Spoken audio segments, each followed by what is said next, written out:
जय हिंद साथियों, एक बार फिर से स्वागत है आपका अपने YouTube चैनल पर। कैसे हैं आप सब? आशा करता हूं आप सब स्वस्थ होंगे, अच्छे होंगे। दोस्तों, मेडिकल में रखने वाली सावधानियों के बारे में हमने आपको बता दिया है और अब बात करेंगे अपन डॉक्यूमेंट्स के बारे में। आपको डॉक्यूमेंट्स, क्या क्या डॉक्यूमेंट्स वहां पे लेके आने हैं और क्या सावधानी आपको रखनी है। दोस्तों, सबसे पहले बात करेंगे अपन शैक्षणिक योग्यता की। मैं उसी फॉर्मेट में बात करूंगा जो आपका रिजल्ट आया है। उस पीडीएफ में आपको जो सीक्वेंस वाइज जो डॉक्यूमेंट्स दे रखे हैं, किस प्रकार से आपको डॉक्यूमेंट्स लेके आने, उसी सीक्वेंस में बात करेंगे अपन, जिससे आपको कोई भी कंफ्यूजन नहीं रहे। सबसे पहले है शैक्षणिक योग्यता। शैक्षणिक योग्यता का मतलब है दोस्तों, अगर आपने जैसे ग्रेजुएशन कर रखी है, 10th कर रखी है, 12th कर रखी है, वो डॉक्यूमेंट्स आपको लेके आने हैं। हायर एजुकेशन का मतलब आपको सोनवीर बताएंगे। हायर एजुकेशन के डॉक्यूमेंट साथ लाने से आपको क्या बेनिफिट है और किस प्रकार से आपको उनका बेनिफिट मिलता है और क्यों लाना जरूरी है। सोनवीर।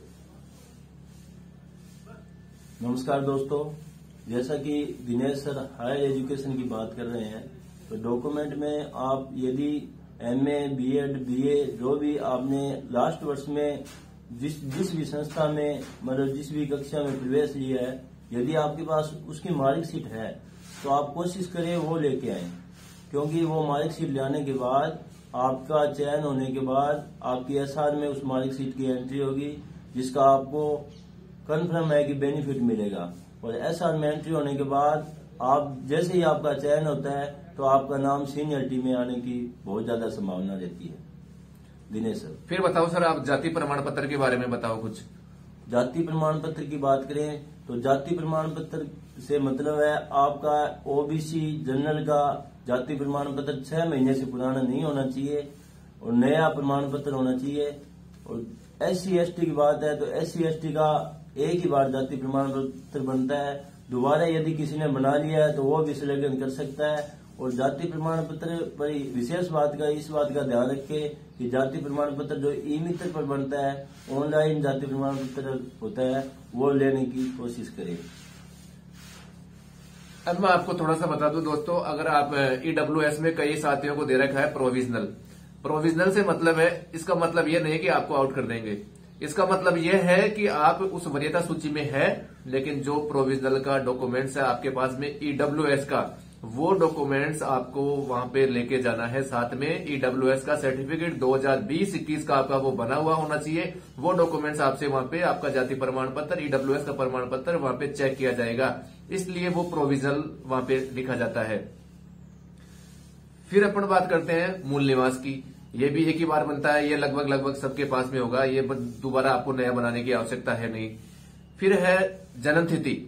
जन्म तिथि आपकी अगर आप अलग से आपने बना रखा है, बर्थ सर्टिफिकेट बना रखा है तो अच्छी बात है, अगर नहीं है तो भी आपका चलेगा वो, क्योंकि ज्यादातर क्या करते हैं 10th की जो मार्कशीट होती है उसमें डेट ऑफ बर्थ आती है आपकी, उससे आपका काम हो जाएगा। फिर बात करते हैं अपन अंतिम शैक्षणिक संस्थान द्वारा जारी चरित्र प्रमाण पत्र। इसका मतलब है कि जैसे आपने MA किया है अभी किसी कॉलेज से और अब आप BEd कर रहे हो, तो अंतिम अभी शैक्षणिक योग्यता आपकी है MA की। तो MA जहां से आपने रेगुलर, मैं बात कर रहा हूं रेगुलर डिग्री की, आपने रेगुलर डिग्री प्राप्त की है, जैसे आपने मान लो MA प्राइवेट किया है और BA रेगुलर की है, तो आपको BA जहां से आपने रेगुलर की है उस संस्थान के द्वारा जारी किया हुआ चरित्र प्रमाण पत्र चाहिए आपको। इस बात का आप विशेष ध्यान रखना। फिर मैं बात करता हूं विवाह पंजीयन प्रमाण पत्र की। अगर आप मैरिड हो, आपकी शादी हो चुकी है, तो आपको मैरिड सर्टिफिकेट चाहिए। अगर नहीं हो रखी है तो आपको बनवाने की आवश्यकता है ही नहीं। फिर मैं इसमें बात करता हूं, अगर आपके पास में मैरिड सर्टिफिकेट नहीं है तो आपको शपथ पत्र लेके पे आना, वही नोटरी से आपका टाइप होगा। शपथ पत्र टाइप करवा के लाना होगा। मैं आगे वीडियो में पूरे फॉर्मेट डाल दूंगा कैसे कैसे आपको टाइप करवाना है और किस हिसाब से आपको टाइप करवाना है। फिर सर आप बताइए, 2 उत्तरदायी व्यक्तियों के द्वारा जारी चरित्र प्रमाण पत्र वो कौन से होने चाहिए, उनके बारे में आप बताइए।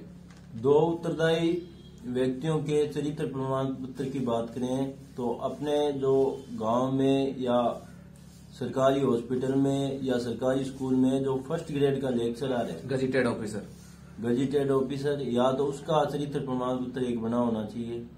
दूसरी बात, अपने गांव के सरपंच या शहर में कोई साथी रह रहा है तो पार्षद से एक चरित्र प्रमाण पत्र बनवा ले।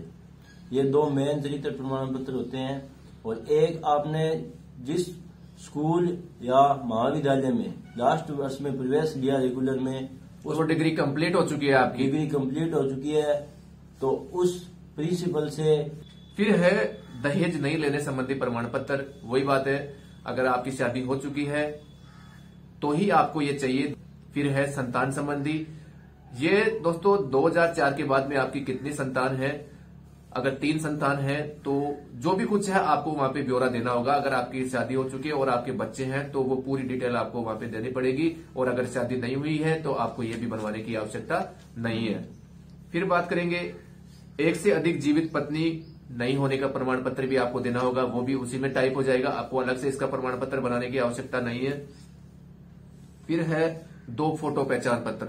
2 फोटो पहचान पत्र का मतलब है जैसे आपका एक आधार कार्ड हो गया या ड्राइविंग लाइसेंस हो गया, ऐसे कुछ आपके 2, जैसे राशन कार्ड हो गया, राशन कार्ड भी पहचान पत्र के रूप में माना जाता है। ऐसे आपको 2 पहचान पत्र साथ लेके आने हैं। और फिर है 10 पासपोर्ट साइज। सर जो फोटो कौन सी होनी चाहिए, फॉर्म पे लगाई थी वो फोटो होनी चाहिए या नई फोटो चल जाएगी, वो थोड़ा बताइए आप।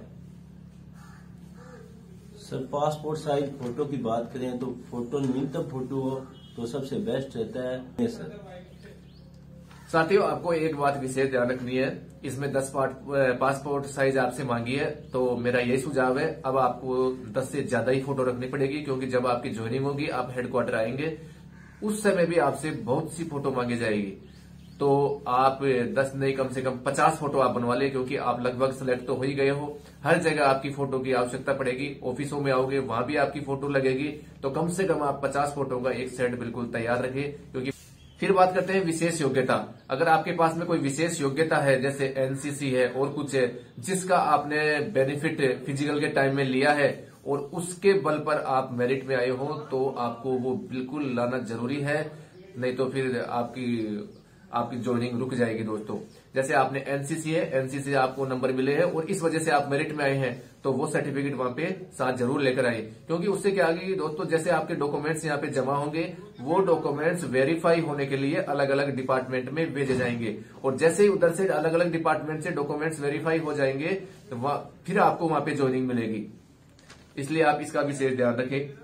फिर है एक आपराधिक प्रवृत्ति में शामिल नहीं होने का प्रमाण पत्र, ये भी उसी में टाइप होगा, अलग से बनवाने की जरूरत है नहीं इसकी। 4-5 से जो बिंदु हैं वो लगभग एक ही शपथ पत्र में टाइप हो जाते हैं। शपथ पत्र का मतलब ये होता है दोस्तों कि मैं मेरी तरफ से ये घोषणा करता हूं, कि मैं जो बिल्कुल जो चीजें बता रहा हूं वो बिल्कुल 100% सत्य है, ये मतलब होता है प्रमाण पत्र का। अगर वो झूठी निकली तो फिर आप पे कार्रवाई भी हो सकती है। फिर है भूतपूर्व सैनिक। सर भूतपूर्व सैनिक के लिए जो एनओसी है उसके बारे में आप बताइए थोड़ा सा।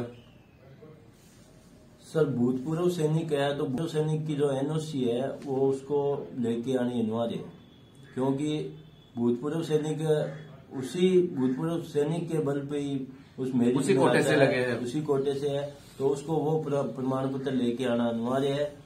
और इन जो डॉक्यूमेंट्स हैं इनके सबको आपको 2-2 सेट मांगे गए हैं दोस्तों, 2 नहीं 3-4 सेट आप रखें, क्योंकि हर जगह जरूरत पड़ेगी। बिल्कुल बिल्कुल, कम से कम आप 5 सेट रखें अपने पास में इन चीजों। अंतिम शब्दों में यही कहूंगा कि आप अभी मेडिकल आपका हो रहा है तो मेडिकल में आए और जो आपको डॉक्यूमेंट बताए हैं वो डॉक्यूमेंट 2-3 बार चेक करके आप लेके आए, कहीं आपका डॉक्यूमेंट रह ना जाए, इस बात का विशेष ध्यान रखना है। और आप जल्दी इस राजस्थान पुलिस के सदस्य के रूप में हमारे सामने आए और शामिल हो। आप आशा करते हैं कि आपके कंधों पे जल्दी ये खाकी वर्दी आप देखने को मिलेगी। जय हिंद, जय भारत।